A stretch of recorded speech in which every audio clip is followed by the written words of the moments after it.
morning, student. Myself Preeti Kohli will be continue theme 9 Kings and Chronicles. Now we take our topic the ideal kingdom Adarsh Rajya. Now we take subtopic A 5.1 a divine light. एक दिव्य रोशनी. Court chroniclers drew upon many sources to show that the power of the Mughal kings came directly from God. One of the legends they narrated was that of the Mongol queen Alencua, who was impregnated by a rays of sunshine while resting in her tent. हमारे जो court chronicles थे वो हमारा ध्यान इस तरफ आकर्षित करते हैं कि जो भी हमें मुगल के किंग के राजाओं के जो भी हमें स्रोत मिले हैं उनमें से उनको ये पता चलता है कि उनको जो भी शक्ति प्राप्त थी वो डायरेक्ट गॉड से प्राप्त थी. और एक लीजेंड ने ये नरेट किया है कि मंगोल क्वीन जो एलेंक्वान थी एक टाइम या एक समय वो अपनी टेंट में रेस्ट कर रही थी और उसी समय उसको एक रोशनी उसके टेंट में आई और उसने एक डिवाइन शक्ति और उस रोशनी के द्वारा एक न्यू बेबी को बॉर्न किया या उस जनरेशन टू जनरेशन या पीढ़ी दर पीढ़ी वो रोशनी उनके सभी जितने भी उनके सक्सेसर थे उनके अंदर आती गई. अबुल फजल ने भी मुगल किंगशिप में ये हाईएस्ट स्टेशन हायरेसी के ऑब्जेक्ट को रिसीव किया है. उनका ये मानना था कि जो भी इंस्पायर्ड हुए ये मुगल किंग जो भी इंस्पायर्ड हुए ईरानियन सूफी से वो बहुत ही फेमस था. Shihabuddin Suhrawardy who first developed this idea. According to this idea, there was a hierarchy in which the divine light was transmitted to the king, who then became the source of spiritual guidance for his subject. अब यहाँ पर जो spiritual guidance ली या guidance थी जो उनको एक आध्यात्मिक शक्ति या पथ प्रदर्शक था ये डिवाइन शक्ति एक के बाद एक उत्तराधिकार के रूप में सभी में ट्रांसमिटेड होती गई. Painting that accompanied the narrative of the chronicles transmitted these ideas in a way that left a lasting impression on the minds of viewers.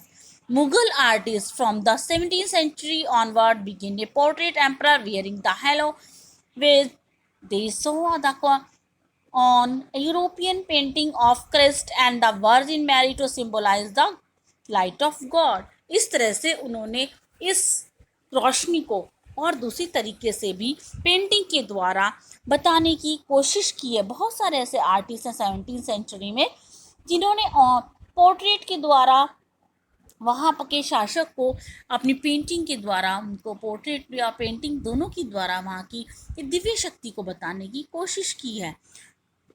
Now we take our 5.2 subtopic a unifying force. Mughal chronicles present the empire as comprising many different ethnic and religious communities Hindu, Jain, Zoroastrian and Muslims. As the source of all peace and stability, the Mughal emperor stood above all religious and ethnic groups mediated among all them.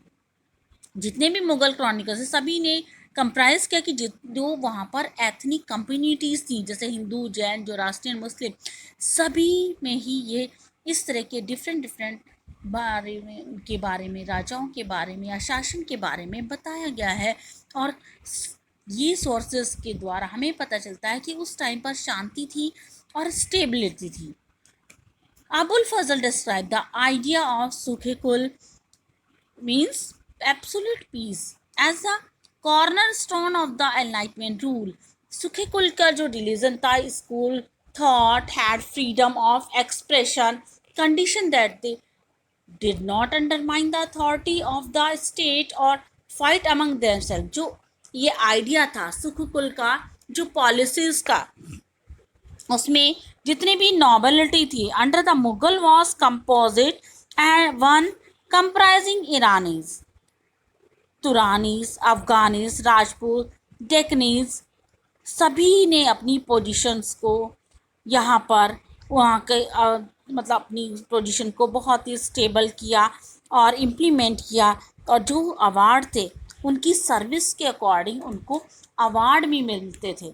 और इस painting में, जैसे आपको इस painting में show किया गया है कि जहांगीर ने अपने फादर अकबर को एक सफ़ेद या श्वेत वस्त्र में पहने हुए, वो एक आत्मा के रूप में पकड़े हुए हैं कि दैवी शक्ति के रूप में वो आत्मा उन्हें प्रकाश दे रही है या उन्हें ज्ञान दे रही है। इस तरह से इस पोर्ट्रेट में भी ये सिंबलाइज किया गया है। Service and loyalty to the king, उनको किंग को अपने सर्विस के लिए उनको राजा के द्वारा अवार्ड दिया जाता था।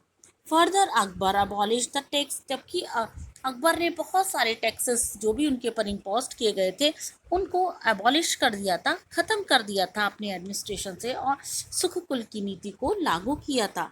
All Mughal emperor gave grants to support the building and maintenance of places of worship, जितने भी मुगल्स थे उन सभी ने यहाँ पर मेंटेनेंस स्थापित करने की कोशिश की। बहुत सारे ऐसे प्लेसेस थे जो वर्शिप, जो वॉर के दौरान या युद्ध के समय जीर्ण हो गए थे, नष्ट हो गए थे, बर्बाद हो गए थे, डिस्ट्रॉय हो गए थे, तो उनको भी रिपेयर करने की कोशिश की। और औरंगजेब ने भी के टाइम पर भी यहाँ पर शाहजहाँ और औरंगजेब के शासन में भी हम जानते हैं कि बहुत सारे ऐसे जो टेम्पल्स थे वो डिस्ट्रॉयड हो गए थे। However, during the reign of the later, the jizya was reimposed on non-Muslim, जबकि इनके शासन में, औरंगजेब के शासन में जजिया को दोबारा से इम्पोज कर दिया गया नॉन मुस्लिम्स के ऊपर। Just now we take 5.3 subtopic, just sovereignty as social contact. Abul Fazl defined sovereignty as a social contact. जितने भी वहाँ पर एम्परर थे उन सभी ने अपने सब्जेक्ट्स को प्रोटेक्ट करने की कोशिश की और यहाँ पर इनको सिंबलाइज करने की कोशिश की। जो भी उनकी प्रेजेंटेशन थी उसको सिंबलाइज किया उन्होंने अपने आइडियाज़ के द्वारा। जो भी उनका जस्टिस था उनको अपने पोर्ट्रेट पेंटिंग के द्वारा जस्टिफाई करने की कोशिश की। और मुगल राजतंत्र की जो हाईएस्ट क्वालिटी थी उसको भी उन्होंने सिंबल्स के द्वारा लोगों के सामने दिखाने की कोशिश की। जैसे इस पिक्चर में बताया गया है कि जो लायन है और लैम पीसफुली दोनों nestling next to each other, एक दूसरे के सामने बैठे हुए हैं। इट मीन्स कि यहाँ पर बहुत पीस थी और राजा के द्वारा न्याय किया जाता था। और Badshahnama place some such motif नीचे directly below the emperor throne. इस तरह से ये इस पिक्चर में शो किया गया है कि स्वर्ग से ये न्याय की घंटी नीचे आ रही है तक, और राजा को जो दिव्य आत्मा है वो क्राउन पहना रही हैं और राजा अपने तीर से पावर्टी को भगा रहा है या पावर्टी को मारने की कोशिश कर रहा है और दिव्य आत्मा उसे तीर दे रही है। इट मीन्स कि उनके साम्राज्य में बहुत अधिक प्रॉस्पेरिटी थी।